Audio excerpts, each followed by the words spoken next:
Good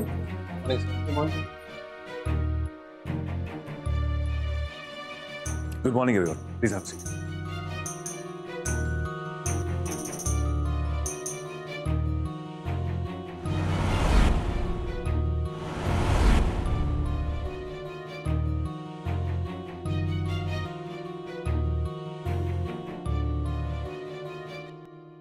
So, Mr. Deshpande, जी sir. Meeting शुरू करें?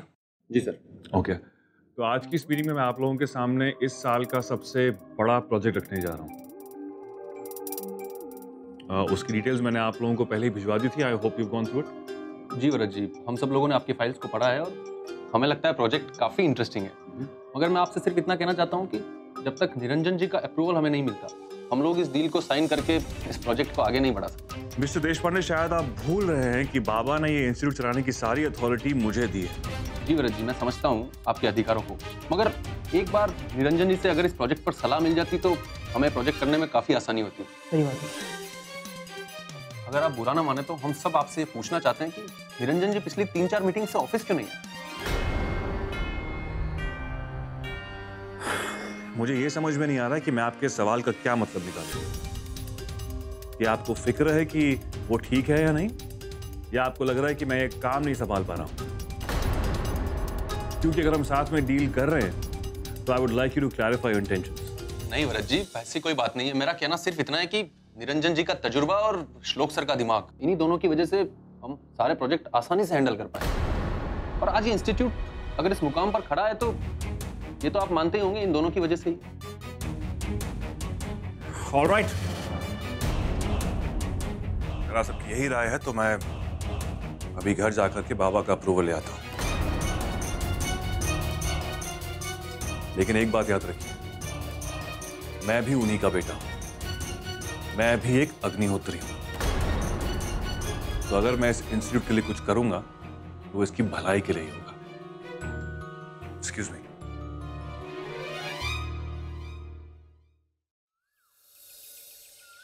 आजूबा, ये देखो मेरी ड्राइंग। आजूबा, आपको पता है मुझे इस ड्राइंग में फर्स्ट प्राइज मिला। आजूबा बताओ ना कैसा है ड्राइंग? काव्या, क्या गुड गर्ल ना, जाओ ऊपर जाके होमवर्क करो, धीरे संभाल के। बाबा चाय? नहीं बेटा, इस वक्त चाय नहीं। अंजलि इस वक्त मुझे आम पन्ना या जलजीरा देती थी।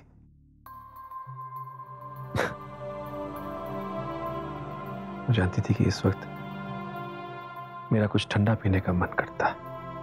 सॉरी बाबा, अभी लाते।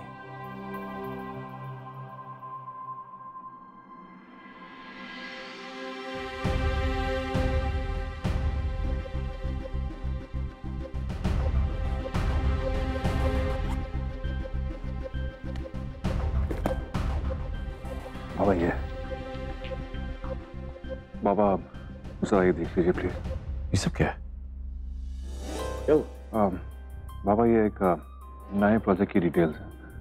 मैंने सारी डिटेल्स देख ली हैं और फॉर्मेलिटीज भी पूरी कर ली हैं। आप एक बार देख के अप्रूव कर देंगे तो मैं काम आगे बढ़ा सकूंगा।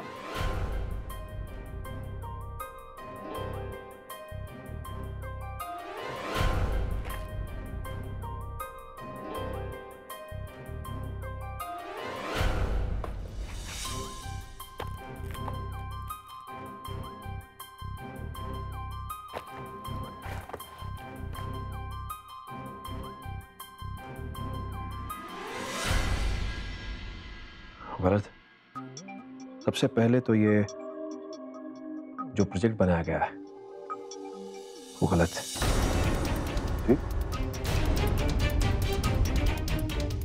माना कि दूसरी कंपनी के साथ प्रोजेक्ट करने का तुम्हारा आइडिया अच्छा है, लेकिन मान लो अगर ये प्रोजेक्ट श्लोक कर रहा हो तो वो उस कंपनी को कुछ % शेयर देता ताकि दूसरी कंपनी और मेहनत करने के लिए प्रेरित हो सके। लेकिन सारे फैसले करने के अधिकार वो खुद रखता, खुद चेयरमैन बनता। ताकि जो भी हो रहा है पता चल सके, चाहे वो अच्छा है या बुरा, हमारी आंखों के सामने तो हो रहा है। और जब चीजें हमारे अधिकार में होती हैं तब उन्हें और बेहतर बनाने के लिए सही कदम उठाए जा सकते हैं। इसलिए मेरी राय में ये चेयरमैन बनने या बनाने का अधिकार हमें अपने पास ही रखना चाहिए।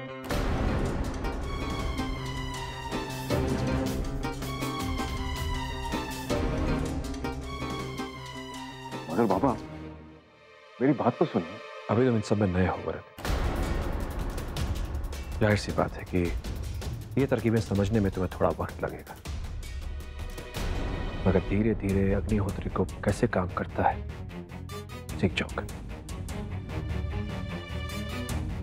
और सबसे बढ़िया होगा कि तुम श्लोक के पिछले कुछ प्रोजेक्ट्स को स्टडी कर लो। उससे तुम्हें बहुत कुछ सीखने को मिलेगा और तुम्हें पता चलेगा कि कौन से डिसीजंस कब लेने हैं, कैसे लेने हैं और किन फैसलों से हमें फायदा होगा।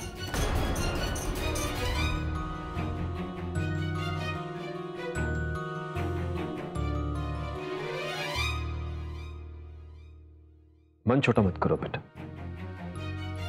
अभी कुछ ही हफ्ते तो हुए हैं तुम्हें ऑफिस संभालते हुए, और जिस हिसाब से तुम काम संभाल रहे हो वो वाकई काबिल तारीफ है। अच्छा कर रहा हूं, लेकिन श्लोक जितना अच्छा नहीं कर पा रहा हूं ना बाबा।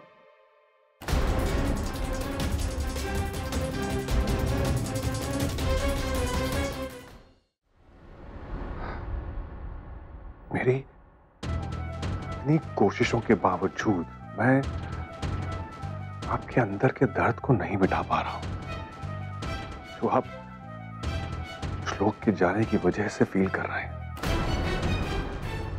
उसकी जगह नहीं भर पा रहा हूं मैं। सब संभाल रहा हूं, सब कर रहा हूं, लेकिन आपकी नजरों में श्लोक नहीं बन पा रहा हूं मैं।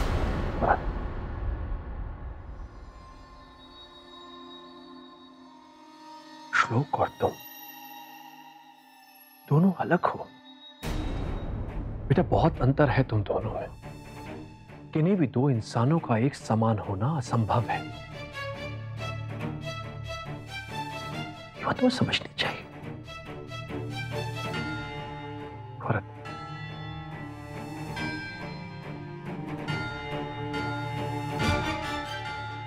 श्लोक शुरू से ही मेरे बिजनेस में मेरे साथ रहा, इसलिए बिजनेस चलाने की छोटी छोटी बारीकियां उसने मेरे साथ रहते रहते बड़ी बखूबी सीखी।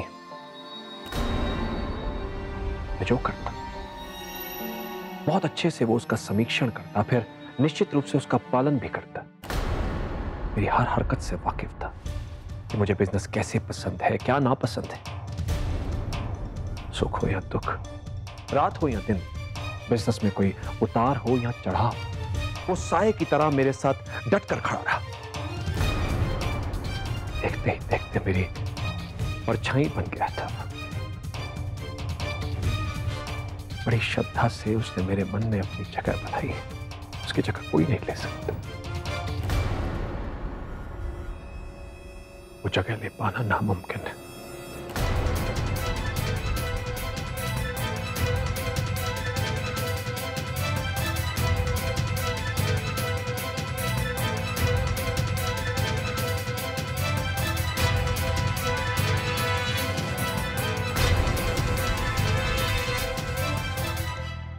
इसका मतलब ये नहीं है कि मेरे मन में तुम्हारे लिए कोई जगह नहीं है। तुम्हारी अपनी एक जगह है जिसे और कोई नहीं ले सकता। हर बाप अपनी औलाद से एक समान प्यार करता है, लेकिन जो औलाद सिर्फ अपने बाबा के लिए शिखर तक पहुंच जाए तो वो उस बाबा की रूह बन जाती है।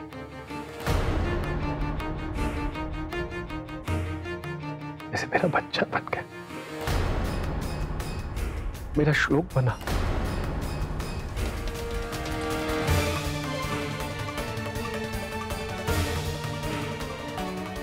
जिसे मैं अपने शरीर से कभी अलग नहीं कर सकता।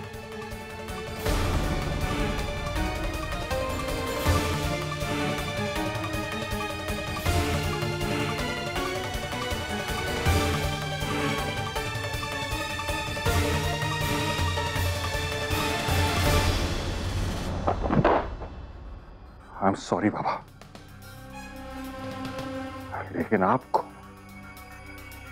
श्लोक को खुद से अलग करना ही होगा, और उसके लिए मुझे आपको बिजनेस से अलग करना होगा, क्योंकि आज नहीं तो कल श्लोक वापस लौट ही आएगा, और तब आप एक पल भी मेरे बारे में नहीं सोचेंगे और मुझसे मेरे सारे अधिकार वापस छीन लेंगे। और ये तो आपकी बातों से साफ हो ही गया है कि मैं चाहे जितना भी कर लूं, लेकिन आपके लिए सिर्फ और सिर्फ श्लोक ही मायने रखता है। तो आप करते रहिए श्लोक से प्यार, क्योंकि पावर अब मेरे हाथों में होगी, और ये मैं किसी और को नहीं दूंगा, आपको भी नहीं बाबा। एंड ट्रस्ट मी, उसे पाने के लिए मैं कुछ भी करूंगा, कुछ भी। रूह है ना वो आपकी, तो आज मैं आपको ये वादा करता हूं कि मैं आपकी रूह को आपके शरीर के पास भी नहीं आने दूंगा। रही बात बिजनेस की, तो उसे तो आप भूल ही जाइए, क्योंकि अब सवाल आपके प्यार का रहा ही नहीं है। अब बात है मेरी महत्वाकांक्षाओं की, और अब मैं आपको सिखाऊंगा कि जब अधिकार ना मिले तो उसे कैसे छीना जाता है।